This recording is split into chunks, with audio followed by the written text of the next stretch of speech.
ბატონო პრეზიდენტო, ოფიცრებო, სტუმრებო, ბატონო ელჩებო, ქალბატონებო და ბატონებო, ყველას მოგესალმებით. ყველას დიდი მადლობა მინდა გითხრათ მებრძანებისთვის, ამ ძალიან მნიშვნელოვან ღონისძიებაზე შემოერთებისთვის. დღეს თავდაცვის ინსტიტუციური აღმშენებლობის სკოლის გახსნა არის ერთ-ერთი უმნიშვნელოვანესი ნაბიჯი, ერთ-ერთი კიდევ ძალიან ფართოდ გადადგმული ნაბიჯი ნატო-საქართველოს ურთიერთობებში. იმ წარმატებულ გზაზე, რომელსაც საქართველო ადგას უკვე რამდენიმე წელია ჩვენ სტრატეგიულ პარტნიორებთან ერთად ამ საერთაშორისო ორგანიზაციაში ინტეგრაციის თვალსაზრისით. ამ სკოლის მთავარი მოტო წერია აი ამ ბანერზე, რომელიც ჩვენს უკან არის. კომპეტენცია, გამჭვირვალეობა, უსაფრთხოება, ერთიანობა. ეს არის ის მთავარი ამოცანები, რომელსაც თავდაცვის ინსტიტუციური აღმშენებლობის სკოლა უნდა მოემსახუროს. ეს არის პრინციპები, რომელსაც დაეფუძნება სკოლა, ეს არის პრინციპები, რომლის მიმდევარი იქნება მისი ყოველი მსმენელი, რომლის მიმდევარიც იქნება ყველა პროფესორი, მასწავლებელი, რომელიც ამ სკოლაში იპოვის თავის ადგილს და გააგრძელებს საქმიანობას. თავდაცვის ინსტიტუციური აღმშენებლობის სკოლა არის ის პროექტი, რომელიც როგორც ბატონო პრეზიდენტმა ბრძანა, ველსის სამიტიდან წამოვიდეთ ჩვენ და ამ 1 წლის განმავლობაში მე მინდა რომ უზარმაზარი მადლობა გადაუხადო თავდაცვის სამინისტროს ყველა იმ თანამშრომელს, რომელმაც ძალიან დიდი ძალისხმევა ჩადო დღეს ამ სკოლის გახსნის მიღწევისთვის. ეს იყო საკმაოდ გრძელი გზა, რთული გზა, ყველა არ იყო აქტუალებული ამ იდეით, მაგრამ ჩვენ მივედით დღევანდელ დღემდე და ვხსნით ამ სკოლას. ეს არის მხოლოდ პირველი ნაბიჯი, რომელსაც კიდევ უფრო დიდი წინააღმდეგობებით სავსე გზა აქვს გასავლელი.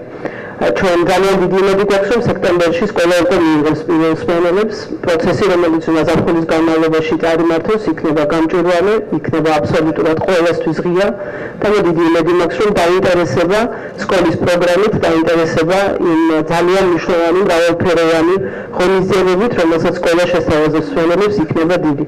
და ჩვენ გვექნება არჩევანის გაკეთების შესაძლებლობა ძალიან ბევრ კარგ მსურველს შორის. და შევარჩევთ საუკეთესოების იმისათვის, რომ უკვე მათ მისცენ დასაწყისი შემდეგ თაობებს, რომლებიც ამ სკოლაში მე პირველი კურსი ყოველთვის განსაკუთრებით მნიშვნელოვანია ხოლმე. მასზე გადადის ყველა ხარვეზის გამოსწორებაც და ყველა პირველი წარმატებაც. ამიტომ განსაკუთრებით მნიშვნელოვანია, რომ ეს პროცესი, რომელიც ჩვენ სექტემბრამდე უნდა გავიაროთ, საუკეთესოების შერჩევაში დავხარჯოთ ეს დრო. თავდაცვის ინსტიტუციური აღმშენებლობის სკოლა, როგორც ეს ყველა პროექტში წერია, ყველა ანგარიში, რომელიც დღემდე გავიკეთებია წერია, ეს არის პირველი ჩვენი ქვეყნის რეგიონული და საერთაშორისო მნიშვნელობის ზრდისთვის გადადგმული ძალიან დიდი ნაბიჯი. ეს არის მეტი პროფესიონალი თავდაცვის და უსაფრთხოების სფეროში, მიუხედავად იმისა, სად რა სეგმენტში მუშაობენ ესა თუ ის ადამიანები. ეს ნიშნავს მეტ გამჭვირვალეობას და ეს ნიშნავს დიდი ეფექტისთვის ნაკლები რესურსების ხარჯვას. მინდა ბევრი მიმართულება, რომელიც აქამდე გაფანტული იყო სხვადასხვა პროგრამებში, ერთად თავმოყრილი კომპაქტურად იქნება სწორედ აი აქ ამ სკოლაში. გამჭვირვალეობის საუკეთესო მაგალითი არის თითოეულ ადგილი, სადაც ჩვენ სკოლას ვხსნით. იმათთვის, ვინც ეს არ იცის, მინდა გითხრათ, რომ ეს იყო ერთ-ერთი საიდუმლო ობიექტი თავდაცვის სამინისტროსი. ჩვენი წინის წინამორბედის მიერ გამოყენებული, როგორც მისი კერძო რეზიდენცია. ის იყო დაფარული, დახურული ყველასთვის, საჯარო მოხმარებისთვის და გამოიყენებოდა კერძო მიზნებისთვის. სწორედ ასეთ ადგილები გავხსენით ჩვენ ხელისუფლებაში მოსვლის შემდეგ საზოგადოებისთვის. ასეთ ადგილებში მიეცით თავისუფლება ადამიანებს, რომ აკეთონ ეს მთელი ეს ინფრასტრუქტურა მოხმარდეს იმ საქმის კეთებას, რომელიც ასეთი მნიშვნელოვანია ჩვენი ქვეყნის სიძლიერისთვის, თავდაცვის უმაროვნების გამტკიცებისთვის, უკეთესი მომავლის შენებისთვის.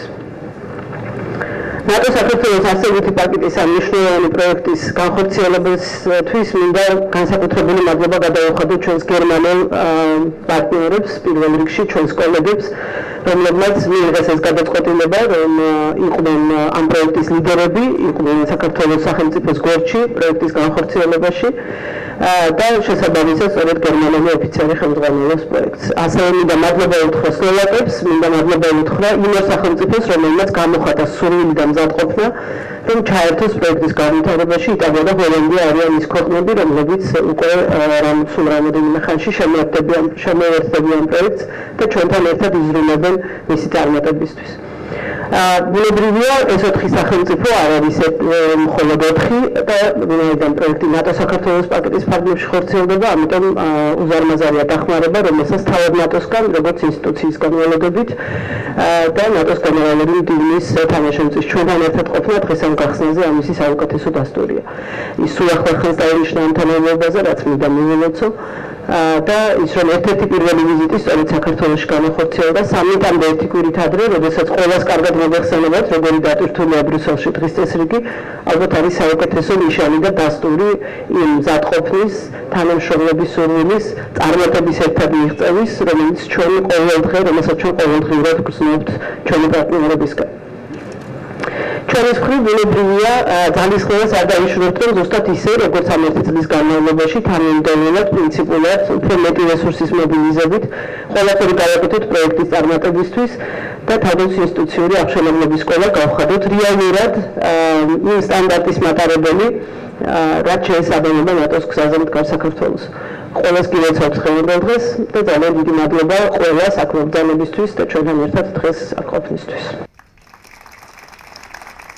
ურთულესი გამოწვევების წინაშე დგას, მაგრამ ამავე დროს გვაქვს უდიდესი შესაძლებლობებიც. 2014, it is a ceremony of defense institution. NATO very much in the midst of the preparation. Georgia has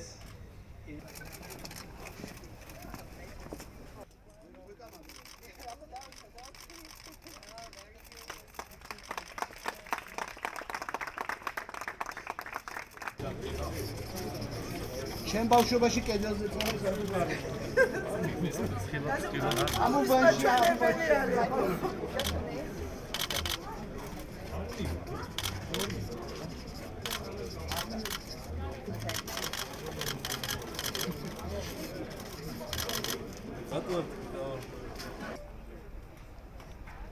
ეს სკოლა გახლავთ ნატო საქართველოს არსებითი პაკეტის ერთ-ერთი უმნიშვნელოვანესი შემადგენელი ნაწილი. სკოლა მოემსახურება არა მხოლოდ საქართველოს თავდაცვისა და უსაფრთხოების სექტორს, არამედ ექნება ძალიან დიდი რეგიონალური და საერთაშორისო მნიშვნელობა. ის შესთავაზებს დაინტერესებულ პირებს კურსებს სხვადასხვა მიმართულებით, როგორც არის მაგალითად კედლის სინდისიერების ამაღლება თუ სხვადასხვა თემები თავდაცვისა და უსაფრთხოების სექტორიდან.